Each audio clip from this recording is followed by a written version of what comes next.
everyone. I am 26 years old this year. My name is Yusol, and I am the village head of Yongam-ri in Wando. A lot of people ask me this question. Someone asked me if I came here by boat, but Wando is a place you can also reach by car. I drove here myself, and it took about 6 hours to get here. Even in Wando, I am a native who was born and raised in Wando town, which is the largest main island. Many of my friends from Wando, myself included, naturally thought as we grew up, I am going to move to Seoul soon. So after working at a company in Seoul, I returned to Wando and ended up taking on the rather unique job of being a village head. Pretty much everything in Wando is captured in this photo. There's nothing here except the sea, fish farms, mountains, and islands. When I first came back to Wando and looked around, I realized those were really the most of it. There's hardly anything else. So whenever I made friends who seemed interested, I tell them, come down to Wando, let's hang out together, and try to persuade them. And if there were business owners nearby who were around my age or a bit older, I'd suggest, let's try holding an event together. We even organized a flea market, and it turns out, though I didn't realize it at the time, that what we were doing was exactly what urban regeneration is all about. That's how I naturally began getting involved in urban regeneration activities. As I was doing these activities with my friends, one day, the village chief of Yongam-ri at the time asked me, would you be interested in taking on the role of village chief? I was asked this out of the blue. Do you all know what kind of work a village chief does? I'm from Wando, specifically from Wando town, which is an island. But Wando town is kind of like the downtown area. So considering that, even in Wando, I'm on the bit more sophisticated side. So honestly, I didn't really know what kind of work a village chief does. After hearing this question, I thought about it carefully and gave my answer. Okay, I'll give it a try. When I said that, the village chief told me, but just because you want to do it doesn't mean you can. He said that I needed the village elders' consent. So from then on, I started my election campaign.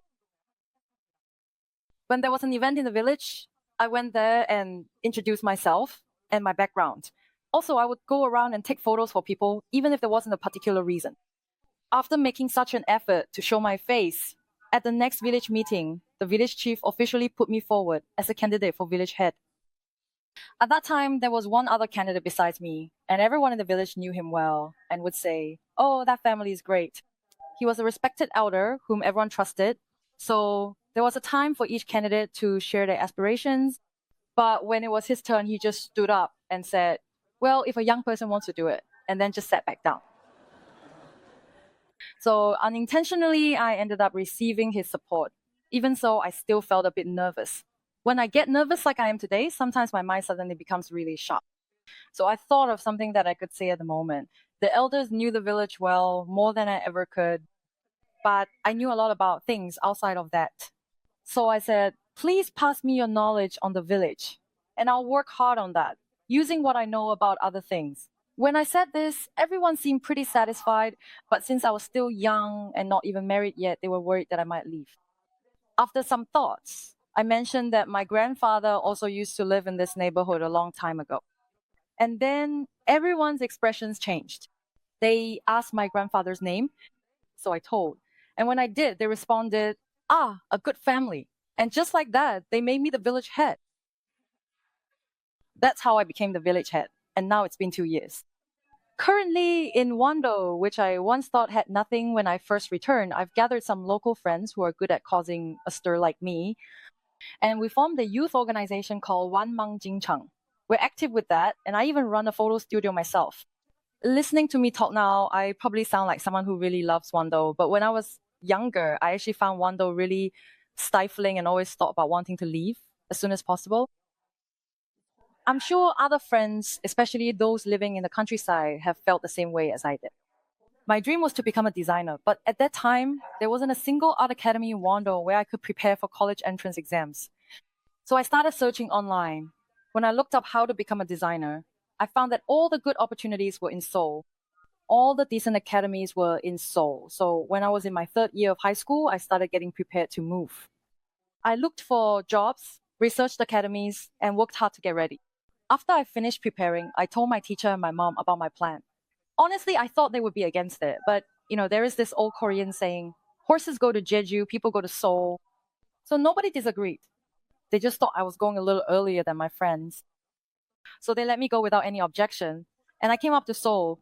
For several years, I worked hard preparing for employment while living in Goshuan. And eventually, I was able to become the designer I had always wanted to be. At first, the fact that I could do the kind of design I had dreamed of was really meaningful and moving for me. So I was kind of filled with dreams. But after working at a company for a few years, I realized I was just like everyone else. Riding the subway, just another employee named Kim, nothing more, nothing less, just an ordinary person. But I was actually pretty special back in Wando. Then I ended up going back down to Wando for a vacation, although it was the last place I thought I would go for a visit. Um, I even went to see the sea that I used to look at every day from outside my house during my school days. I also met up with my friends after a long time. And as we were chatting, one of my friends started saying things like this. I tried taking some photos of myself, and they turned out terribly. They came out not as expected. That's what that friend told me. She said, it would be great if someone like you came down to Wando and opened a photo studio that does a good job. When I got home and thought about it, I just couldn't fall asleep. I started to feel like I could start something special again if I came back here. So I went straight up to Seoul, enrolled in a photography academy, worked really hard to prepare. And 2 years later, I came back to Wando with incredible retouching skills. And that's how I became the owner of the photo studio that Wando high school girls love the most. When I returned to Wando, I found the place to be so beautiful. When I thought about it, actually, nothing in Wando had changed. The sea was the same. The mountains were the same. But what had changed was me. So coming back to Wando like this, I realized, oh, Wando is actually a pretty decent place to live. That's what I started to think. But even though it's a good place to live, once my friends leave, they never come back. Friends in my age also thought it was stifling, like I did. So everyone left and never came back. But after coming back, I realized that it actually felt more livable than I used to think. And I thought other people should experience it too. So together with those so-called troublemaking friends I mentioned earlier, we're inviting people to come to Wando and see for themselves whether it's a good place to live. Now we're running a youth village program all about doing that. If you look at this photo, you'll see our local friends personally introducing Wando's attractions from their own perspective. At this time, you can really see the stars clearly here. Together with participants from all over the country, we stargaze, lay out mats, drink tea, and just spend time like that. And when these people came, they also held exhibitions to showcase their own work, or sometimes ran flea markets together. As we continue to run things this way, thankfully, there were people who said they wanted to settle down here. One of them was an illustrator from Busan. When she said she wanted to live in Wando, we were grateful, but it also made us curious. So we asked her, what made you decide to do this? And when she was asked, she replied, in Busan, I was just one of countless illustrators, but after coming to Wando, I feel a bit more special. That's what she said. In the city, there are so many people, and because there are so many, she kept getting overshadowed by them and would often forget who she really was. But after coming to Wando, there was no one to compare herself to, and it was actually easier to stand out. So she felt like she could see more clearly who she was. But I was like that in Seoul too. After coming back to Wando, I realized the values in me. Just being able to confirm that made me think that coming to Wando is definitely worthwhile. Besides the writer who came from Busan, there's also someone who works as a physical therapist. There's also a freelance videographer who continues to work and live here in Wando. These people are building their own daily lives here, and sometimes they even seem to be enjoying life more than I do. Whenever they go somewhere, they often say they can't wait to return to Wando. I think of it as a kind of side effect of living in Wando. What I felt more clearly in Wando was, I'm really someone this village needs. A few days ago, an elder told me that their phone was broken. They said, Chief, I just got this phone not long ago, but I'm not getting any calls, it's not vibrating, and I'm not receiving any messages. My phone must be broken, and they kept telling me about it. I can fix it in 3 seconds. As soon as I just turn off Do Not Disturb mode, the elders start clapping. They say our chief is so skilled. They call me very sharp and capable. I thought I was just spending my time helping the elders like this, but then they would say, Chief, I've soaked some persimmons in water just for you. Chief, come over and take some sweet potatoes. I was so grateful for your help yesterday, so I made some green onion kimchi for you. When I went over, there was a whole box waiting for me. So I thought I was just the one helping them, but when my friends were looking for houses, they helped us search and let us know about empty houses before anyone else. In Seoul, I live without even knowing who lived next door. But here in Wando, you know who your neighbors are, and the only way to live is by helping each other out. That's what I realized. Fixing someone's phone for them isn't some amazing talent or anything. But even for things like that, when I get praised for doing them, honestly, I start to wonder where my limits really are. Even if it's nothing special. In this town where I once thought there was nothing, I now fill my days with interesting things, run a flea market, and even organize events together with the elderly. Our village, from here to there, is just one whole community. This is a view where you can see our entire village. And when we do something here, there's really no concept of success or failure because we're creating something out of nothing. So just by doing that, it already feels like enough. And honestly, I couldn't even call it a failure. So whenever my team members or I do something in Wando, we always feel, wow, we are really people who are needed here. We feel this every time as we go about our activities.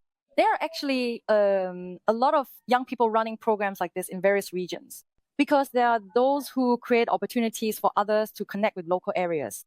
Even besides myself, there are a lot of young people in these regions. These days, the issue of regional extinction is being talked about a lot. But every time I see that, I wonder, is regional extinction really happening? I find myself thinking this way. Many friends say, seeing you doing such cool and hip activities in Wando is actually impressive. I want to join in too. There are more and more friends like this, and more people are joining in. So I actually think that the regions aren't disappearing, but instead are slowly growing. But it's not just any kind of growth. It has the unique color of the region, and there are ways only that certain region can do things. So I think it's continuing to grow in its own way. I think that after a little more time passes, I'll be able to say things like, if you don't have anything to do, come down to Wando. I believe the day I can say such things is not so far off. It's not about individuals coming here to solve social problems, but rather because this is a place where they can shine more, where they can better recognize their own value, and where they can think more broadly about possibilities. That's why I want to tell people to come down here. If it were just about coming because of concerns over regional extinction, I don't think even we would have come. But just because this is the countryside doesn't mean our dreams are small. And it's absolutely not a place where you can't do what you want to do. So because this is a place without limits, a place where we can see just how far we can go and what we're capable of. If you hear my story and think, oh, is Wando really that great? Is it really that livable? If you find yourself a little curious or wondering about that, or if you wanted to live in the countryside but felt a bit lost about how to start, the very first thing you should do is just come and visit. If you come here first, you can gradually increase the amount of time you spend here, and that can be your starting point. Honestly, going back and forth can be a bit of a hassle, and I think you'll end up wanting to settle down and just stay here. Earlier, I mentioned the side effects, remember?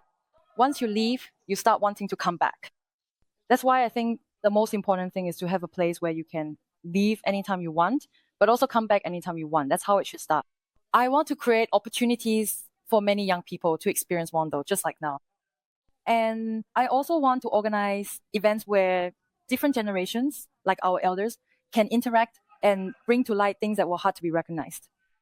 We will discover those things, find and develop even cooler brands that are unique to the countryside, and turn this into an island where cool people live, a place everyone wants to be a part of. So I am Kim Yusol, the village chief of Yongam-ri, head of the youth organization Wan Mang Jing Chang, and the owner of the studio Seoul Jing Wan. Thank you.